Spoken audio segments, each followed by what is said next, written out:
Okay. Well, here we are. Marilyn said I should tell you about my military career.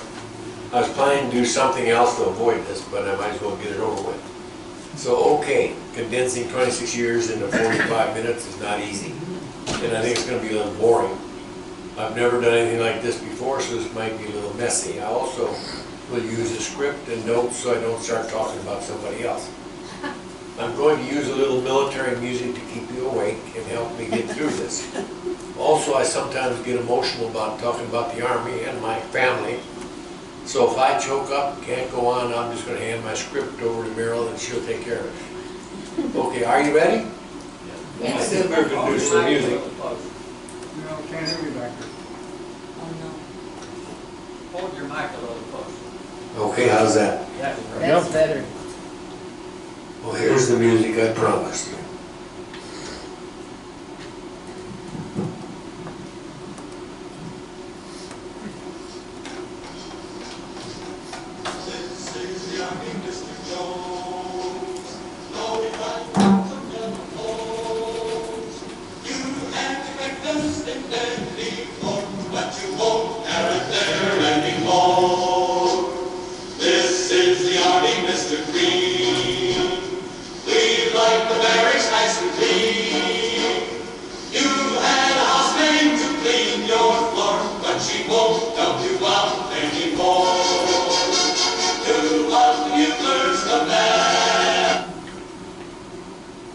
Okay, so are you in the Army mood now?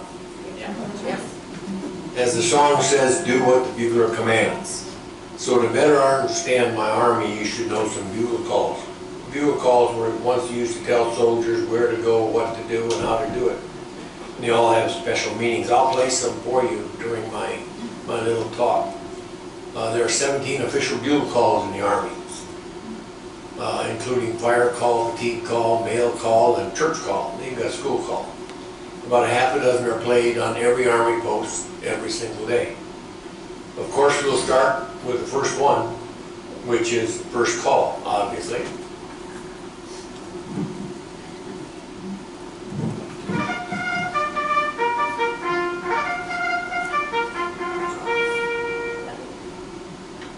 Okay, it sounds like it ought to be at a racetrack. But it really just means pay attention, something's going to happen. And right after that, they wake you up with reveille. It's the wake-up call.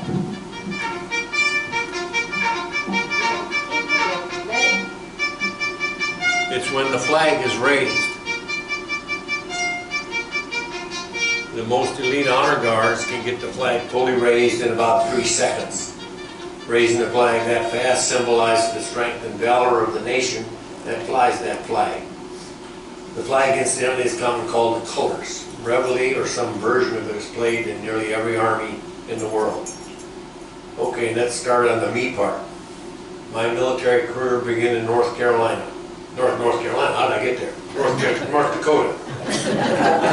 I and 3 of my buddies decided to join the Army and become paratroopers. We had bummed around for a year after graduating from high school and didn't really know what we wanted to do, where to do it, or how to do it. We knew it wasn't going to be available in our little town of 5,000 people. You didn't go off to college in those days, and I'm of the opinion that it shouldn't happen now. 2 of the 4 volunteers worked on their parents' farm.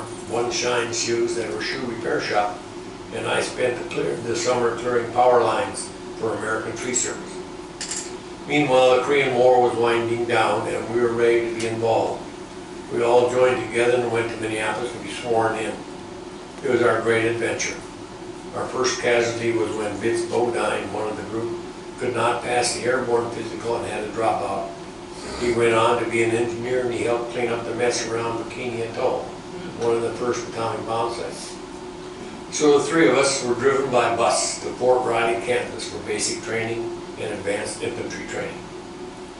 We had, in basic training, we learned how to march, how to salute, how to march, how to make a bed, how to march, how to fire a rifle, how to dig a foxhole, how to field strip a cigarette, and did I mention how to march? We also learned the duties of KP, that's kitchen police, in the mess hall or kitchen. We learned how to peel potatoes, how to scrub pots, how to wash dishes the Army way, and how to mop the mess hall floor. Do you know that they actually have a procedure on how to trim the strings on a mop? They do. We were told that KP or kitchen police builds character and develops teamwork. After successfully completing basic training, we transferred to advanced infantry training. Things got bigger and better. We learned how to march faster and farther in larger formations. We were taught how to shoot bigger guns and how to work together as an infantry unit. We also continued to perfect our saluting techniques, and of course, we continued to work on our teamwork and character building in the mess hall. Incidentally, they no longer have KP for soldiers. It's done by contractors. I think that's a mistake. Anyway, we graduated from advanced infantry training, and Roger and I went off to Fort Campbell, Kentucky for airborne training, while Dwayne went to Fort Bragg for the same thing. I was assigned to the 320th Airborne Field Artillery Battalion. They're a very proud battalion that had jumped and glided into Normandy on D-Day. Our non-commissioned officers there in the battalion had served in that war and were still there. They fought across Europe, including the Battle of Bastogne, then across Germany and Austria. Their colors are some of the most decorated in the Army. Just a note, about 26 years later, after I had retired, Dorothy and I were invited back to the battalion, then at Fort Campbell, Kentucky, to help our son pin on his first lieutenant bars in the same battalion. See, that's why it gets emotional. I went through jump school in the 320th, and in May 1954, I became a proud paratrooper. Army training is amazing. In 3 short weeks, we were trained so intently that when we were on full automatic, when it came time to jump out of an airplane at 1,150 feet above the ground, just did it. Later that year, I was promoted to private first class. I thrived in the Army environment and was promoted to corporal the following year. That's the year 1955. My battalion, along with the regiment, were transferred to Japan. The trip to Japan was made in very large, very slow propeller-driven aircraft. It took us 3 days to make the trip. During the trip, we made a non-scheduled stop in Wake Island for repairs. Only 2 of our 4 engines were working. That's the least fun airplane ride I've ever had. I spent 15 months in Japan and worked closely with Japanese nationals. I have definite opinions about the Japanese as well as the citizens of all the other countries where I served, but that's another 2-hour lecture that won't take up here. It was in Japan that I took my first college courses. This from the University of California. That was the start of a 17-year quest to get a college degree. That took me to 8 different colleges to get it done. I have a very interesting college transcript. We left Japan after 13 months and sailed back to the United States on the troop ship USS Billy Mitchell. The USS Billy Mitchell, or the General Mitchell, was the man who directed the first bomber strikes into Tokyo in World War II. The bad thing about the trip was that it took 17 days. The good thing was that we got to sail back under the Golden Gate Bridge. It's an amazing feeling to come back that way. Now some more bugle calls, and these 2 go together. Assembly and mess call.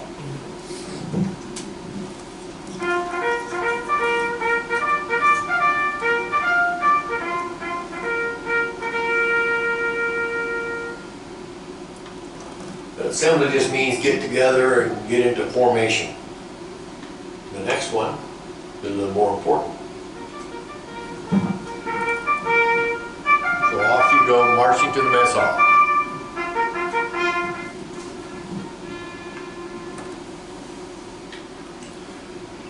After Japan, I ended up back in Fort Campbell, Kentucky. I was promoted to sergeant and decided that a life in the Army was a real possibility for me.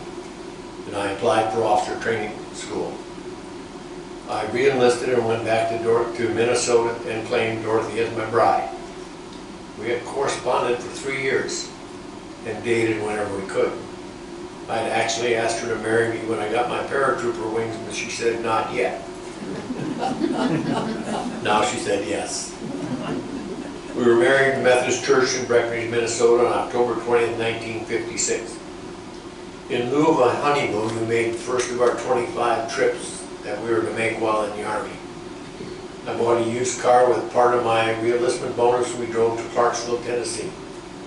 Clarksville is just outside of Fort Campbell, Kentucky. We rented a little apartment. I remember I had to show our marriage license before we could move in. Can you imagine? Yeah. My military career had now become our military career. We were just getting adjusted to living together and we were learning the basic rules of being an Army family. Then I got the notice that I'd been accepted into officer candidate school to start in January. Dorothy stayed in Clarksville and worked as a cashier in Planter State Bank. I went to Fort Sill, Oklahoma for officer's candidate school. This was the first of our many extended separations. Officer training school is the most intense school I've ever been before or after. My class started with 78 candidates and we added 7 more who were set back for some reason. Of the total candidates that were in our class, only 17 of us survived to become second lieutenants in August 57. Again, we returned to Fort Campbell and rented a nice little duplex in Clarksville. Second lieutenants rarely get quarters on post. I was assigned to Mortar Battery, 506th Airborne Infantry Regiment of the 101st Airborne Division. Still a paratrooper. I was a forward observer. The forward observer is the guy who crawls up the hill with the infantry and tells the artillery guys what targets to hit. A very healthy occupation indeed. But I learned to be a second lieutenant. Dorothy and I learned that being an officer and his lady is a tricky but fun occupation. We have very fond memories of our first years in the Army together. We learned the rules of Army etiquette, and there are many. Dorothy still has a copy of the Army Officer's Wives book. It's a how-to book for wives of Army officers. It gives specific instructions, such as when to wear a hat, when and where to wear white gloves, how to serve tea, how to act and what to say in a receiving line, how to correctly use calling cards, and which social functions are mandatory. One of the customs was a formal day on the group commander on New Year's Day. The rule was to stay long enough to smoke a cigarette and not discuss anything military. I also had to learn to command some of the same soldiers that less than a year before had been my buddies. It's a lot more difficult than it seems, and it's a lifetime learning lesson. So we better take some more bugle calls. The next one we're going to hear is drill call and recall.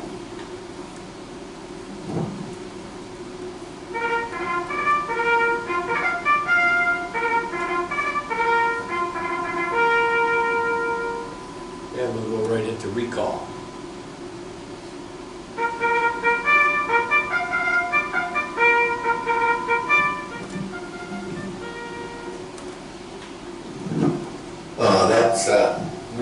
Recall sounds a little bit like you ought to just take it easy for a while. The most important event in 1959 was the birth of our son Lincoln in Clarksville, Tennessee on January 17, 1959. I was promoted to first lieutenant and we moved into a nice little rented house in Clarksville, Tennessee. We had a summer learning how to care for our son, and in June I was told we would be going to Germany for 3 years. We left our nice little house and packed most of our furniture and placed it in storage for 3 years. And if you've ever seen what furniture looks like after having been in storage for 3 years, we can tell you, and it's really bad. We had an 800-pound limit for things we could take with us to Germany. I drove Dorothy back to Minnesota to wait for a call for her to come to Germany. I went on ahead. I drove our car to New Jersey and put it into a shipment at Brooklyn Army Yard. Dorothy finally got there in September. And we were assigned quarters on a military housing complex in Schwäbisch Gmünd, Germany. Army bases in Germany are called Kasernes. We were on the 3rd floor of a large apartment building. The more senior people got the ground floors. Our furniture, our dishes, and tableware were all government issue. We had a 10% a year breakage allowance for the china and dishes. We bought our own bedding, towels, and such. We bought our food at the commissary. Milk and bread were delivered to our door. Our fruit and vegetables were from the local sources through the commissary. And we had to soak them in a bleach solution to make them safe to eat. We shopped at a post exchange for all the common items such as cosmetics, toiletries, and small appliances. The post exchange is sort of a mini PX. It is a mini Kmart, just not as classy. Imagine, if you will, 3 shades of blush and 2 kinds of shaving cream, and you get the idea. Most of the clothing for our son was ordered from Sears. They had a very efficient mail order system, just for military families overseas with no postage. And to this day, we have a soft spot in our hearts for Sears' excellent service. We both had to learn standard European road signs and were issued international driver's license. Dorothy was briefed on a plan called GAO, G-A-O, General Alert Orders. In the event the Russians invaded and we were ordered to evacuate, she was to get in her car and drive on a designated route to a spot in France. We were required to have 10 gallons of gas in our car and to have a 21-day supply of sea rations. That's the Army standard canned goods. When the Russians built the wall in Berlin, we went on full alert. Everyone ordered their gas cans or checked their gas cans and rations. We didn't know what to expect, but Dorothy and I had our tours extended for 6 additional months. Now the Army side of the story. I was assigned to the 16th Field Artillery Battalion, which is part of the 4th Armored Division. That's the division that rescued the 101st from Bastogne in World War II. We were a very, very good battalion. We spent most of our time practicing our jobs. I clocked my time and determined I spent about 200 days in the field away from home each year. That's more than 7 months for over 3 years. I barely knew diaper changing, which is a good thing. I was assigned as a fire direction officer. That's the person who tells the guns where to shoot. Next, I was assigned as a platoon leader in Honest John Battery. It's a very large rocket that is designed to shoot an atomic warhead about 26 miles. One of our routine duties was to set up our rocket launchers 5 kilometers, that's about 3 miles from the East German border. We had a real armed nuclear warhead on our launchers. We positioned them to hit targets inside East Germany.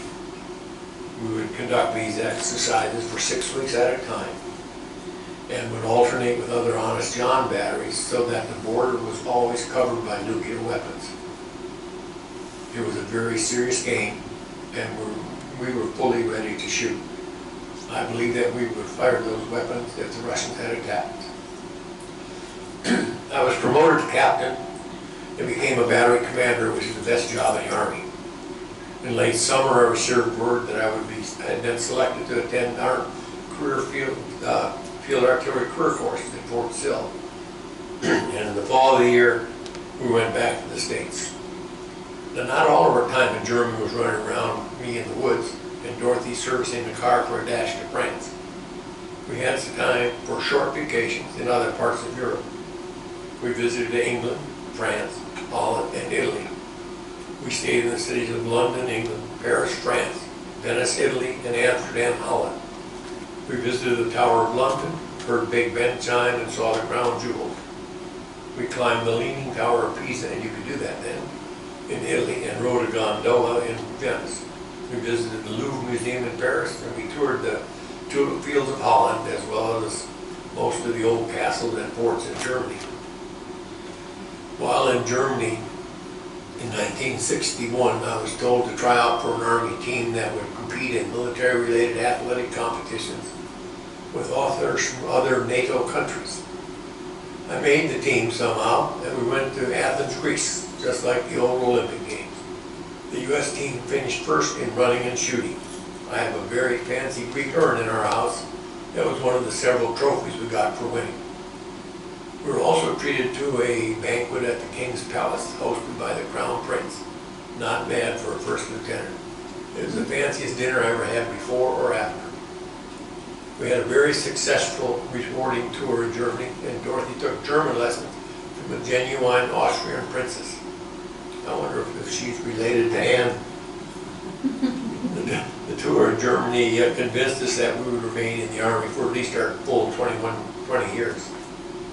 I also had time to work in several more college credits, most of them from the University of Maryland and Wisconsin. We got back to the States in September of '62, and after a brief reunion with family, we went to Fort Sill, Oklahoma. Dorothy was pregnant with Maureen. We rented a small house in Lawton, Oklahoma, and got ready to welcome our daughter. I was on a very relaxed schedule, attending school with no social obligations and no time away from home. Maureen was born on December 27th at Fort Sill Hospital. I still have the receipt for $3.98 that Dorothy was charged for the hospital stay and her birth. 35 years later, I presented that bill to our soon-to-be son-in-law. He paid with a check, $3.98, which I still have. We left Lawton, Oklahoma with our little family and moved to El Paso, Texas, where I attended a very intense 2-month course on air defense missiles. The next bugle call is retreat. It signals the official end of the duty day.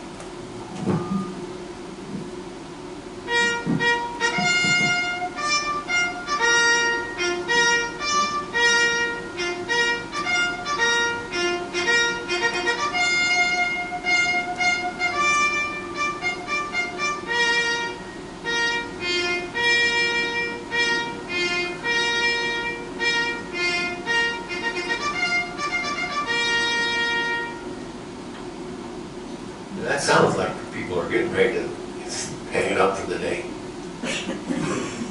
Our next stop after my career course was New York City. I was assigned as an advisor to the Reserve and National Guard units in the city. We lived in 3 different places. The first was a large Army leased high-rise in Brooklyn at the foot of the Verrazano-Narrows Bridge, which was being built at that time. The second was an old Navy housing out on Long Island. The Navy housing is now the site of Hofstra University, where incidentally our daughter is a college professor. And our third stop was at Fort Totten in Queens, where Robert E. Lee built the harbor fort. My college credits were now coming from the University of Wisconsin. I advised a variety of units, including an artillery battalion, a MASH hospital, a field hospital, and a tank battalion. 2 of the more interesting units I advised was the military police battalion, which in civilian life were all New York City cops. I came to really understand and appreciate the New York City policemen. My other interesting unit was the Army Pictorial Center. It was a bunch of Broadway directors and producers who in time of war would make the training films for the Army. Their Oscars from World War II, including films from Walt Disney, were on display in their training case. They're in their trophy cases. While in New York, we attended the New York World's Fair, and as a sort of bonus, we would ride the subway to Manhattan. And we'd go to a special services kiosk and get Broadway show tickets, sometimes for free, sometimes for $3. We also went to Times Square on New Year's Eve and went up the Empire State Building. In the fall of '64, I was ordered to prepare to go to Vietnam. So we started a long circular journey from New York to Fort Bragg, to Monterey, California, to Minnesota.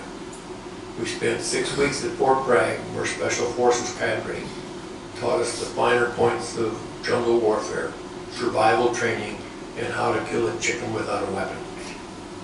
We were issued all kinds of fancy gears to help us survive. They also included special clothes, jungle fatigues, and jungle boots. Jungle boots have steel inserts, and it takes about 4 years of use in order to get used to wearing them. The jungle boots were provided to provide protection from the Viet Cong punji stakes. Punji stakes were nasty and scattered all over Vietnam. A punji stake is a stick carved to a point and burned. It is usually covered with feces or something else unpleasant. Stepping on one is a guaranteed hospital stay. I'm going to write a memoir about booby trap, but I'm not sure the memoir writers are up to it just yet, but they will be. After we finished Fort Bragg with a duffel bag full of new clothes, we and several other couples, foolish enough to take our families along, convoyed to Monterey, California to attend Vietnamese language school. We ran into a genuine southwestern sandstorm, but we all survived and made it to California. After 12 weeks in the sun, we were done, and on January off we went through a snowstorm across the Rockies to Minnesota. Everyone scattered to their homes. I have another memoir, we won't even talk about that one. Dorothy and our children would stay in Minnesota and revisit their parents for a couple of years. The most prominent, poignant remembrance of the time in Minnesota was when our 2-year-old daughter announced that she would become potty trained when I came back home. It wasn't funny then. In Vietnam, I was advisor to the Vietnamese Army. I was the district advisor in Tan True District in Long An Province. I led a team of 4 men, an operations sergeant, a medic, and a radio operator. A province is like a mini state, and a district is like a mini county. Of the 5 district advisors in our province, 2 of us came home. Of my little team, only the medic was wounded. When I left for Vietnam, the temperature in Minnesota was 29 degrees. When I came back a year and 2 days later, the temperature in Minnesota was minus 29 degrees. We need another bugle call right now, so I can keep going here.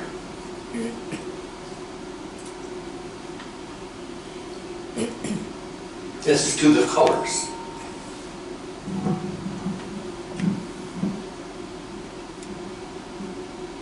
Come on, machine.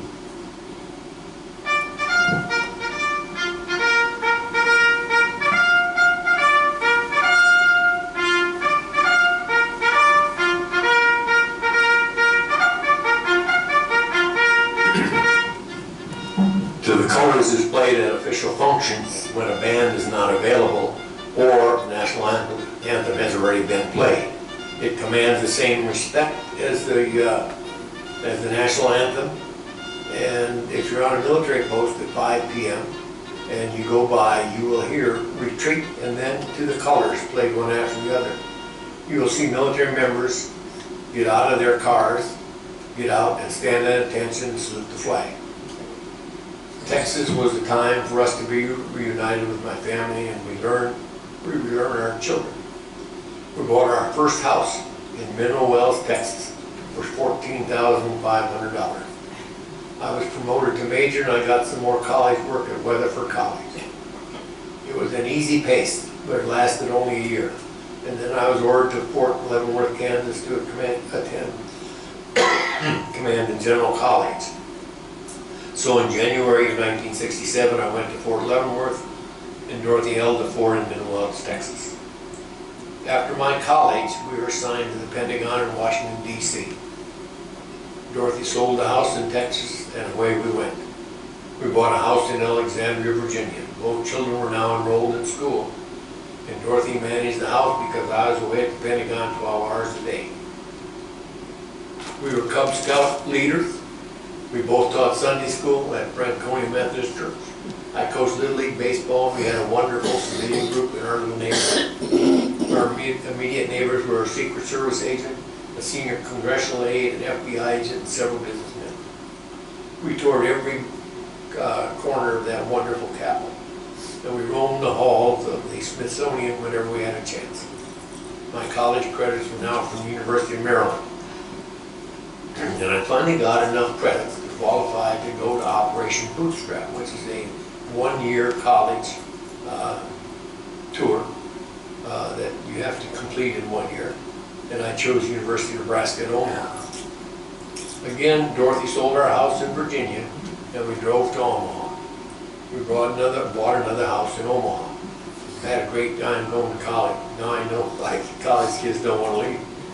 I got my degree in history and a minor in economics. And Dorothy made me wear a gown and a cap and all that stuff. We also knew that after school in Omaha, I'd be going to Korea for 13 months. The children thrived in Omaha, and we decided that they would stay there while I went to Korea. Okay, we're coming up to the second to the last bugle call. This is called to quarters. This is when you're supposed to be in your room. We'll give you another shot.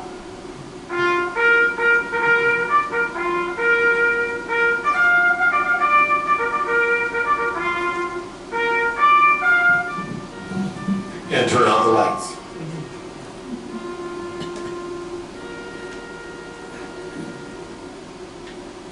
When I was in OCS, we had a TAC officer who would climb up the back of the fire escape, and he would pop out just at the last note of that bugle call, and if we were not in bed, we would get demerits ad infinitum. It was really bad. So I left for Korea in January of '72. Once again, Dorothy ran the house and home and cared for the children. I was assigned as Chief of the 8th Army Tactical Operations Center, which means I worked in a secure underground bunker. I was responsible for the go-to-war signals, messages, and whatever, including the call to use nuclear weapons. It was high stress, and I spent my days and nights training and retraining my group of captains in writing and rewriting our emergency instructions. I came home from Korea in '73. Dorothy had already sold our house, and there was one very relieved bank manager when I signed up to sign the documents. We were assigned to Fort Sill, Oklahoma. I was now a lieutenant colonel, and for the first time we had quarters on post. We stayed at Fort Sill for about 2.5 years. I was a group executive officer and then a battalion commander. Dorothy did her usual volunteer work with Army Community Services, and that's the Army version of the Red Cross, sort of. She also taught Sunday school, taught foreign-born wives how to speak and how to shop, and basic English. She was very social with Army activities. She was awarded the Order of Molly Pitcher, which is the highest non-military honor a lady can have at Fort Sill. We left for Fort Sill, and for the first time we did not go overseas. We went to Fort Bragg, North Carolina, where I was assigned as the Deputy Inspector General for 18th Airborne Corps in Fort Bragg. It was a rewarding administrative tour, and we had 3 very, very good years there with the children growing up. Dorothy earned her real estate broker's license and went into the real estate business. We had uncaged the tiger. Our son Lincoln helped to integrate E.E. Smith High School and toiled as the token white on the football team and wrestling squad. I became a PTA president. Lincoln graduated with honors and won a 4-year scholarship to Wake Forest University. 4 years later, after I had retired, I was welcomed back to Wake Forest to swear our son into the Army as the 2nd Lieutenant of Military Intelligence, but back to the Army. After 3 years at Fort Bragg, I was given an option to go to Germany for 3 years or go to Fort Sheridan, Illinois. I chose Fort Sheridan. I don't know why. I knew my Army career was coming to an end fairly soon. So we convoyed out of Fort Bragg with 3 cars. We literally dropped Lincoln off at Winston-Salem and waved as we continued on to Fort Sheridan. He didn't have any idea where we were going. We bought another house, this one in Chicago suburbs of Mundelein. I had a good 2 years administering and testing medical qualifications for enlistees into all branches of the service. Dorothy attacked real estate, and we united with old friends who were also stationed nearby. Then one day I got a call from an old Army friend, and he told me to come to Raleigh, North Carolina and join Northern Pentagon. So I retired, and we made our last Army-sponsored trip to Cary, North Carolina. Here's where it gets tricky. In summary, Dorothy and I had a very interesting and rewarding career. We lived in a lot of places, saw some spectacular sights, and have a lifetime of memories.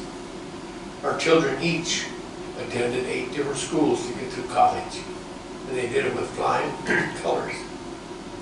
Our daughter has a PhD and is a college professor. Our son has a couple of master's degrees and works for the government. I I have a picture of him in the Oval Office briefing President Bush and another one briefing President Obama. He's also an adjunct professor at Georgetown University.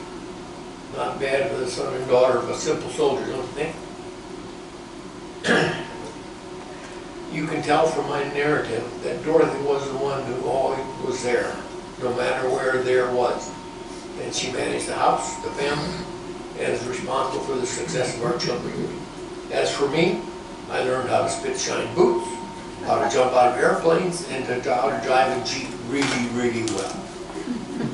One last bugle call, and I guess you're going to know what this one is.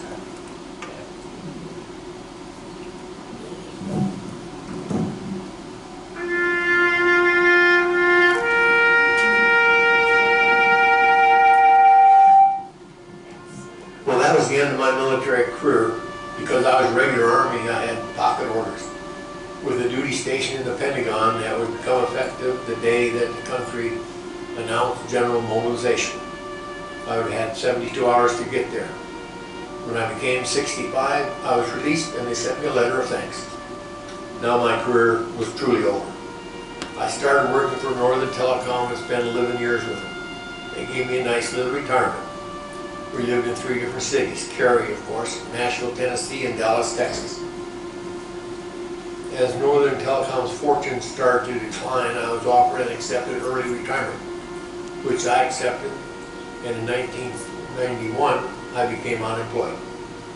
We searched around for a final home and decided on Cary.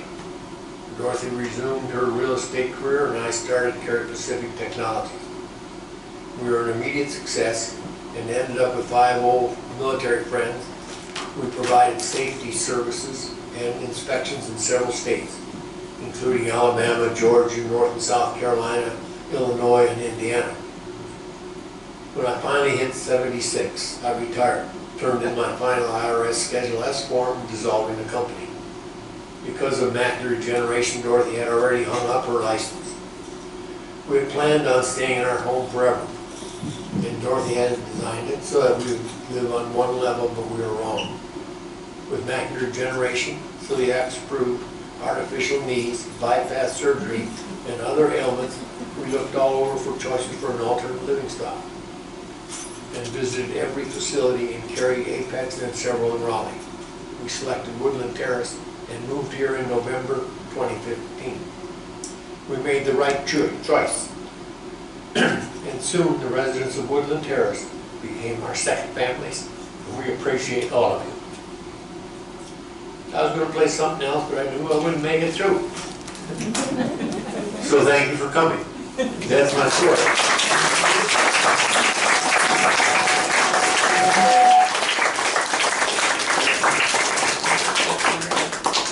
Mike, you had a hard time figuring out where to vote, all those moving, man. No, I voted absentee in 1981.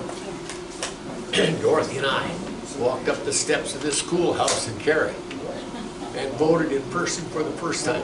It's awesome. It is awesome. You don't know what it's like. Dorothy, did you learn all those languages? Vietnamese and German?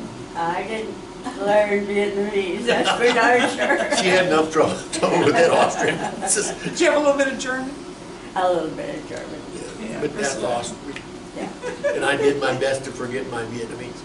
Really, I know more Japanese than I do Vietnamese. Oh my, that's amazing. Well, anybody have a question? Way over there. Does Dorothy know how many times she moved? 23. Isn't it either 23 or 26? I think we bought 9 houses. We've gotten around. How many houses did you buy? You were always buying a 8, house. I think it was 8. We were talking about that. It's either 8 or 9. Yeah. And the amazing thing is, you know, the Army gives you no assistance when they tell you to move. You're on your own. And we've had people come back with horror stories of what happened to them trying to sell their old houses. And because Dorothy did what she did, we never lost money on selling a house. No, That never made a lost ton, any. quite frankly. Yeah. That's a good job. When you were in Berlin, were you at checkpoint, Charlie? No, I never got the checkpoint. I was not allowed to go to Berlin because I was nuclear weapons. Or the east-west situation, yeah. Yeah, I was just in Eastern or Western Germany. Did your experience in selling houses help you in your business of inspecting houses after you? Oh, no, that was Dorothy's experience, buying houses and selling them. I just, inspection, no, I spent 1 year. I took the OSHA book and I read it. I would read one chapter and then I would type it out in English and I would take it to OSHA and I said, is this what you guys meant? And I got to know the OSHA people, which was kind of neat, and I got, so they became buddies. And I also found, I had a home, I had a Guldarn catalog. And that worked out just beautifully. Matter of fact, they would call me. Every once in a while, they'd call other people to call me and get some assistance. So I had all kinds of help. Were you a major general in college? No, not me. I was a lieutenant colonel. From private to lieutenant colonel. Yes, sir. A long career. Well, that's a lot of KP.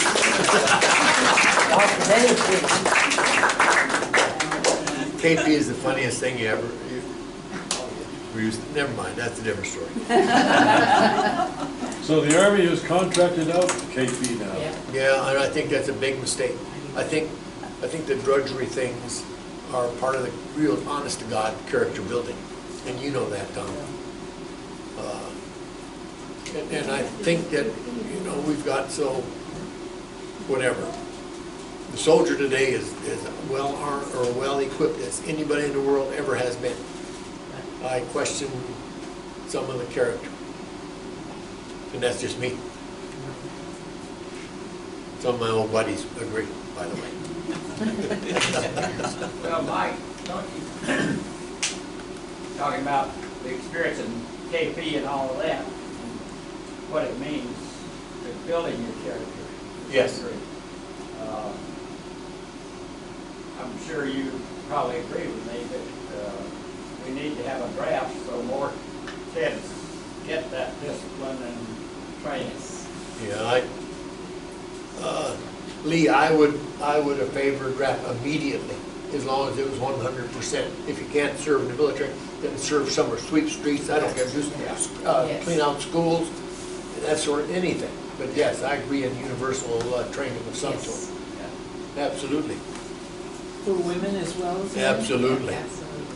Right now, they're doing very nicely. How many years? Well, I don't know, make it make sense. 12 months, 18 months, but no college until you've got that certificate that says I served. And then fine, go wherever you're gonna go. How about potty training? What's that? How long did it take you for potty training? For potty training? Military? Well, When Daddy came does the on. military do it different? A little bit. Normally, they do it in cadence. Right. When you mentioned the University of Maryland, our son was in service and he was in, during Vietnam, but he went to Turkey. And he got his degree from the University of Maryland. Oh yeah, they're all over the place. And he actually been going to college in Kentucky, Campbell University, but he'd much rather say it was the University of Maryland. Oh, absolutely. Sounded a little better. Oh yeah. That's right. Okay, well, we promised that we would do Wonderful, very good. 45 minutes, and you did a perfect job. Thank you. Thank you so much. I'll see if I can shut Thank this you, Mike, that off. was real nice. Thank you, Tom. I knew there was something good about this, but several different tours. Mostly right there.